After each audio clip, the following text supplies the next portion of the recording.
Bueno, hola a todos. Vamos hoy con un vídeo corrigiendo algunas preguntas oficiales de la ley de contratos. Y de hecho, en concreto son preguntas del último examen que ha habido de libre de gestión de Estado. También un poco pensando en que estáis a las puertas del examen, nada, estáis en capilla, que se dice. Así que nada, quizá un poco dedicado a aquellos que vais a gestión de Estado. Obviamente que aproveche este vídeo cualquiera, pero sobre todo orientado a los que vais a gestión de Estado. Vale, vamos a ver un par de preguntas que, bueno, siempre dan pie para hacer pequeñas explicaciones. Lo dicho, del examen de la convocatoria anterior. Vale, esta primera, en la 56, muy interesante porque nos da pie para, bueno, para ver una serie de aspectos y repasar al final dos artículos en uno, porque nos dicen, de acuerdo con el artículo 211 de la Ley de Contratos, ¿cuál de las siguientes opciones no es causa de resolución del contrato? Vale, lo primero que os digo, aprovechando que el vídeo es sobre todo orientado a los que vais a gestión de Estado o a Estado en general, tenéis suerte que la Comisión Permanente de Selección es un órgano competente y benévolo. Vale, ¿por qué os lo digo? Porque, por ejemplo, aquí os preguntan por la que no es y lo ponen en mayúsculas. O sea, no suelen hacer exámenes a liar, no suelen hacer preguntas a pillar, como sin embargo sí que hacen en otras administraciones. Así que por esa parte tenéis mucha suerte. Vale, así que nada, tenemos que contestar cuál de las siguientes no es causa de resolución del contrato. Vale, yo os anticipo, la que no es la de Dinamarca. Por lo tanto, aprovechamos y repasamos tres causas que sí que suponen la resolución del contrato. Primero la de la opción A, declaración de concurso o declaración de insolvencia de cualquier otro procedimiento. Vale, al contratista, obviamente. Si se le declara en concurso, se le declara insolvente, pues eso sería causa de resolución del contrato. Sí que lo sería. Vale, luego también el mutuo acuerdo entre la administración y el contratista. Si los dos están de acuerdo en rescindir el contrato, en resolverlo, pues también será una causa de resolución, lógica. Luego, C de Cáceres demora en el cumplimiento de los plazos por parte del contratista, también sería causa de resolución, o sea, si el contratista incumple con los plazos establecidos, también se habilitaría para que la administración resuelva el contrato, esas tres sí que son, y la opción D de Dinamarca no lo es. Vale, de hecho, aquí es donde os digo que vamos a aprovechar para repasar dos artículos. La fusión, escisión o transmisión de una rama de actividad del contratista, esto no supone la causa de resolución del contrato, no lo supone. O sea, que la que no es, la que tenemos que contestar, D de Dinamarca. Vale, vamos a la ley y motivamos esto. Primero vamos al 211, que es bueno, al artículo al que nos están haciendo la referencia expresa en la pregunta. Vamos al 211, que es donde se establecen las causas de resolución. Tenemos una lista tasada, bastante larga.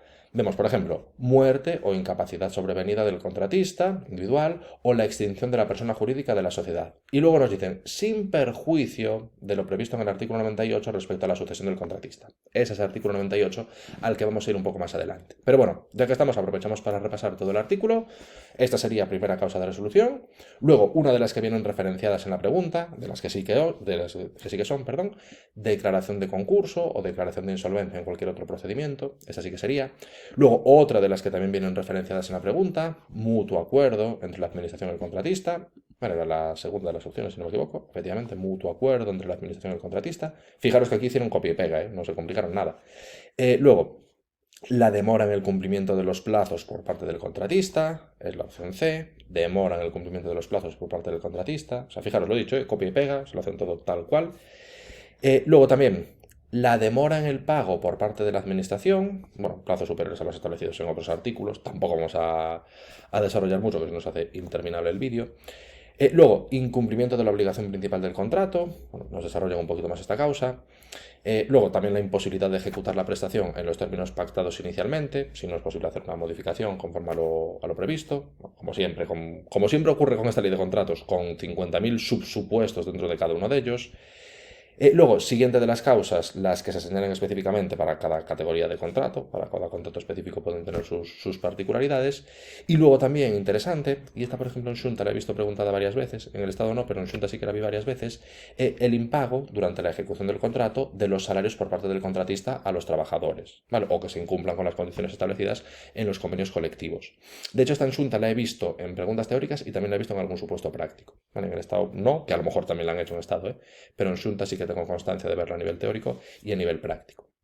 Vale, esa sería la lista de las causas de resolución. Por lo tanto, interesante que la manejéis. Si os fijáis, por eso os digo que quizá en el Estado tienden a hacer los exámenes asequibles, porque al final cogieron, digamos, tres de las causas que son más sencillas, con las que se meten ahí con mucha casuística en sus supuestos, no se metieron. Pillaron las tres que son más sencillas, que tienen una redacción más simple, y son esas tres las que metieron como correctas: declaración de concurso o declaración de insolvencia, mutuo acuerdo y demora en cumplimiento de los plazos por parte del contratista. Claro, luego nos dicen la fusión, escisión o transmisión de una rama de actividad del contratista. Claro, esa es la que tendríamos que contestar porque no es causa de resolución, lo acabamos de contrastar, no viene aquí contemplada, por lo tanto, evidentemente, esa no es causa de resolución. Y eso es lo que os digo que tenemos que relacionar con el artículo 98. De hecho, vamos, mira que es larga esta ley. Vamos al artículo 98, tardamos un poco en llegar, por supuesto, vamos aquí.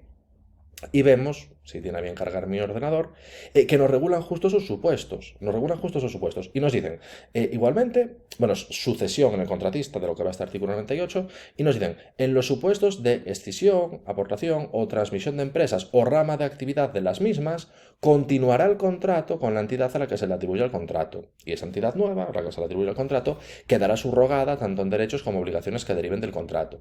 Vale, evidentemente siempre tiene que reunir las condiciones para poder ser digamos, quien ejecute ese contrato, tiene que reunir las condiciones de capacidad, ausencia de prohibición de contratar y solvencia, o sea, la entidad que se vaya a subrogar en ese contrato tiene que reunir con las condiciones necesarias para poder hacerlo, pero no es causa de resolución, sino que al revés, el contrato se mantiene, lo que pasa es que se transmite a la nueva entidad. Vale, por eso os decía que al final esta pregunta, bien porque repasamos todo el artículo 211 y bien porque de forma colateral también comentamos un poquito sobre lo que establece ese artículo 98 en estas posibilidades de fusión, escisión o transmisión de una rama de actividad del contratista. Vale, fijaros que tenemos ahí esa referencia más o menos similar en el artículo 98. Vale, así que nada, esta pregunta, bueno, yo creo que interesante para repasar. Y luego, la siguiente es quizá la más interesante. Vale, quizá la más interesante, por eso la elegí también un poco expresamente, dentro de que hay varias preguntas de contratos, pero esta es de las que más jugo da, porque hace referencia a una de las muchas particularidades que encontramos en esta ley de contratos. Porque nos dicen, en base al artículo 151 de la ley de contratos, ¿cuál es el plazo en el que debe ser publicada en el perfil del contratante la resolución de la adjudicación? Vale, aquí yo os anticipo, la correcta es la A. Vale, son 15 días naturales. Correcta la A. Ahora, ¿qué pasa? Vamos aquí, cogemos la ley, por supuesto, lo que hay que hacer siempre, voy consolidado, artículo 151 y vemos resolución y notificación de la adjudicación y nos dicen la resolución de adjudicación deberá ser motivada y motivada evidentemente, solo faltaba que adjudiquen sin motivar, tendrá que ser motivada por supuesto y se notificará a los candidatos y licitadores debiendo ser publicada en el perfil del contratante en el plazo de 15 días. Vale.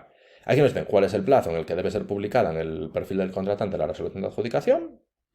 Nos dicen 15 días. Tenemos una opción con 15 días naturales y otra opción con 15 días hábiles. Claro, aquí, en un primer momento, si aplicamos legislación básica de procedimiento, que al final una licitación no deja de ser un procedimiento administrativo, si aplicamos la legislación básica, la ley 39, nos iríamos a la B de Barcelona. Porque esto sabéis, por ley 39, artículo 30, cómputo de plazos, que se establece expresamente que si un plazo se fija en días y no nos especifican si son hábiles o naturales, a priori tenemos que entender que son días hábiles. Eso es lo que establece la legislación básica. Ahora, ¿qué pasa? Que la ley de contratos, como casi todo lo que hace, va por libre. Es un auténtico Cristo, hay mucho jaleo siempre, evidentemente, en todo lo que es la ley de contratos, modificaciones constantes, bueno, todo va a su bola, y en el tema del cómputo de plazos también va a su bola. ¿Y qué pasa? Que en la ley de contratos, si se establece que son días sin concretar, ocurre lo contrario que en la ley 39. Tenemos que asumir que son días naturales y no hábiles. Vale, o sea que como en todo, la ley de contratos va por libre, hace lo que le da la gana, parece que está hecha premeditadamente para complicar la vida a los opositores, por lo menos es lo que yo siempre he pensado, y me he estudiado varias, porque entre unas cosas y otras, mi primera ley de contratos, vaya expresión, pero mi primera ley de contratos fue la del 2007, luego me tuve que estudiar el Real Decreto Legislativo de 2011, y ahora ya para dar las clases y tal, la del 17. O sea, llevan 3 leyes de contrato, y parece que cada una es más complicada que la anterior, las cosas como son. Pero bueno, dentro de que va a su bola, pues los días, salvo que se especifique lo contrario, tenemos que asumir que son naturales. O sea, para que sean días hábiles nos lo tienen que decir expresamente, al contrario que en la ley 39. Y esto yo os lo digo, y diréis, vale, muy bien, Manuel, está bien que nos lo digas, pero ¿dónde lo pone? Lo pone en la ley, lo pone. La ley es interminable, es larguísima, ley larga, artículos largos, pero es que encima tiene mogollón de disposiciones, y las disposiciones son importantes. Y esto lo tenemos en la adicional 12ª. Pinchamos ahí. Vemos disposición adicional 12ª y ahí nos lo dicen. Los plazos establecidos por días en esta ley se entenderán referidos a días naturales, salvo que en la misma se indique expresamente que solo deben de computarse los días hábiles. Y luego sí que se aplica una lógica de la ley 39, no obstante, si el último día del plazo fuera inhábil, se entiende prorrogado al primer día hábil siguiente. Vale, eso sí que es lógica de la ley 39. Pero fijaros que, porque esto a lo mejor os suena, os lo han dicho y tal, pero a lo mejor nunca habéis visto la motivación concreta. La motivación concreta es esta. Disposición adicional duodécima. Ahí se establece, claro, esto es legislación sectorial, legislación específica, al final en el campo del derecho administrativo, bueno, en general en el campo del derecho y en el derecho administrativo en particular, siempre prevalecen las regulaciones específicas, las regulaciones sectoriales sobre la regulación general. Por lo tanto, evidentemente hay que aplicar antes ley de contratos, que nos dice esto de forma expresa, que aplicar el contenido de la ley 39. Y aquí es donde nos hacen ver que efectivamente, como en tantas y tantas cosas, aquí van por libre, hacen lo que les da la gana y entonces los días van a ser naturales, salvo que se establezca expresamente lo contrario, o sea, salvo que se establezca expresamente que son días hábiles. Por lo tanto, para contestar bien esta pregunta, para contestar la opción A, que es la correcta, no nos bastaba con el artículo 151. ¿No? Si os fijáis, vimos ahora el artículo 151, volvemos, como encima tardas media hora en desplazarte por la ley, es larguísima. Volvemos al 151. Acordaros, ¿eh? Encima me vale en internet. Bueno. Resolución de adjudicación motivada y se notificará a candidatos y licitadores, debiendo ser publicada en el perfil del contratante en el plazo de 15 días. Solo con el artículo 151 no contestamos esta pregunta, porque tenemos dos opciones con 15 días, uno con los hábiles y otro con las naturales. Por lo tanto, para dar la respuesta completa, para hacer la motivación completa de esta pregunta, tenemos que mezclar ese artículo 151 con la disposición adicional ya comentada. Mezclando esas dos cosas, tenemos conocimiento y podemos argumentar que efectivamente la correcta es la A, serían 15 días naturales. Vale, así que nada, estas dos preguntitas. Intentaré de aquí a que tengáis el examen subir alguna más. Tengo muy poco margen, evidentemente. Soy consciente que tengo 2 días. Pero bueno, intentaré subir alguna más y nada, lo que es que tengo ahora circunstancias bastante complicadas para conciliar y para gestionar todo. Pero bueno, sí puedo intentar subiros mañana algún otro vídeo, por lo menos para aportar mi granito de arena en vuestra preparación. Vale, así que nada, estas dos así. Espero que os hayan gustado, que os hayan resuelto lo más posible.